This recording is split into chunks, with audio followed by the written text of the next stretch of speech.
Le système contre le mental. Pourquoi la volonté ne suffit pas en trading? Bon, on va tout de suite détruire une illusion redoutable dans cette session. L'idée de croire que les échecs sur les marchés viennent simplement d'un manque de volonté. C'est l'erreur classique, n'est-ce pas? Penser qu'il suffit d'être plus discipliné, d'être plus patient ou d'avoir un mental d'acier pour enfin réussir. Eh bien, cette analyse prouve exactement l'inverse. Chercher la solution uniquement dans la force mentale, c'est littéralement une voie sans issue. L'objectif aujourd'hui est clair. Arrêtez une bonne fois pour toutes de perdre le contrôle face au graphique.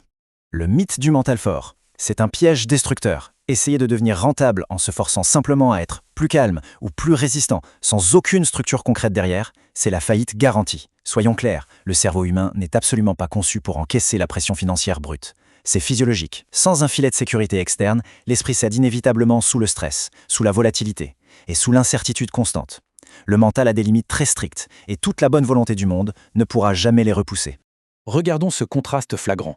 D'un côté, on a le trader émotionnel. Là, c'est le chaos absolu. Les décisions dépendent de l'humeur du jour, d'une intuition soudaine ou d'un élan de volonté momentané. C'est une bataille de tous les instants, complètement épuisante contre la peur de perdre et contre l'euphorie. Et de l'autre côté, on a le trader systémique. C'est l'ordre pur, froid, calculé. L'exécution repose sur des règles strictes, écrites noir sur blanc. L'improvisation n'a tout simplement pas sa place. Le trader systémique ne cherche pas à combattre ses émotions. Il s'en protège grâce à un protocole. Le verdict est sans appel. Si la seule et unique barrière contre les mauvaises décisions, c'est la capacité à résister mentalement à un instant T, c'est que l'organisation de base est profondément défaillante. Devoir compter uniquement sur sa volonté pour ne pas faire n'importe quoi sur les marchés, ça signifie que le système en place est déjà beaucoup trop faible. La volonté n'est pas un plan d'action. C'est une ressource très limitée, elle finit toujours par s'épuiser. Section 1. Erreur fatale sous pression.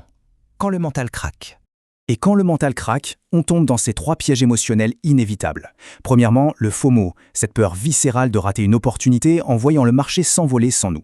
Deuxièmement, le fameux revenge trading, cette urgence toxique de vouloir prendre position immédiatement après une perte pour se refaire à tout prix. Et troisièmement, le fait d'ignorer, d'effacer ou de repousser les limites de perte par simple espoir que le marché se retourne.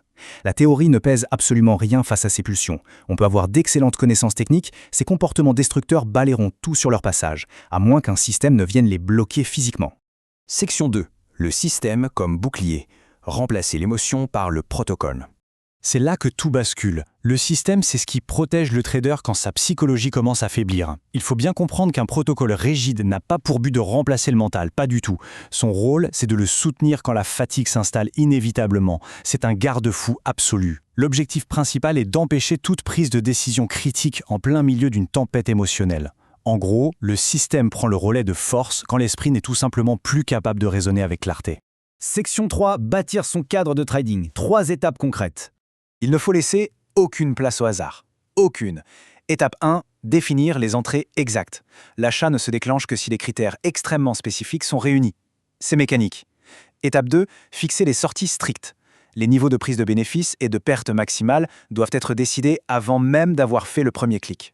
Et enfin, étape 3. Établir des protocoles de pause. Savoir quand s'arrêter et quand ne pas opérer est tout aussi vital que de savoir quand entrer sur le marché. Chaque action doit être verrouillée à l'avance pour tuer la moindre hésitation. Section 4. Règles quotidiennes et exercices. La pratique de la discipline. La logique est redoutable. C'est du « si ceci, alors cela ». Prenons des cas concrets. Premier scénario, 2 pertes consécutives. L'action obligatoire est non négociable, arrêt total du trading pour la journée. Fin du débat, on ferme tout. Deuxième scénario, et celui-là est très trompeur, l'euphorie après un gros gain. L'action immédiate, c'est de s'éloigner des écrans pendant 2 heures minimum pour briser ce complexe de supériorité qui pousse immanquablement à la faute. Troisième scénario, une hésitation sur le setup de marché. L'action, pas de trade du tout. Ce protocole tranche automatiquement, précisément au moment où la vulnérabilité est à son maximum. C'est une réalité incontournable. Un mental fort, s'il n'a pas de système clair, finit toujours par se fatiguer. C'est le principe scientifique de la fatigue décisionnelle.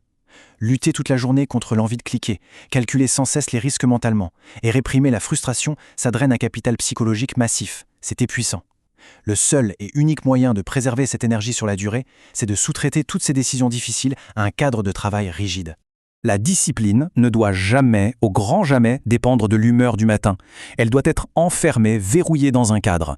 Un véritable professionnel ne permet jamais aux fluctuations du marché ou à son propre niveau d'énergie de dicter ses actes. C'est le système, le protocole, le cadre écrit qui dicte l'action, en toutes circonstances. Point final. Section 5. L'épreuve de vérité. Il est temps d'évaluer l'approche globale. Une toute dernière réflexion s'impose pour terminer cette analyse. Honnêtement, aujourd'hui, est-ce que la stratégie appliquée repose sur un véritable système en béton ou seulement sur une volonté éphémère du moment? Une approche entièrement systématique, c'est vraiment la seule voie vers la constance. Opérer sans ce bouclier, c'est simplement jouer avec le feu, en attendant patiemment que le mental finisse par céder. La question mérite vraiment d'être posée, et d'y répondre avec une honnêteté brutale.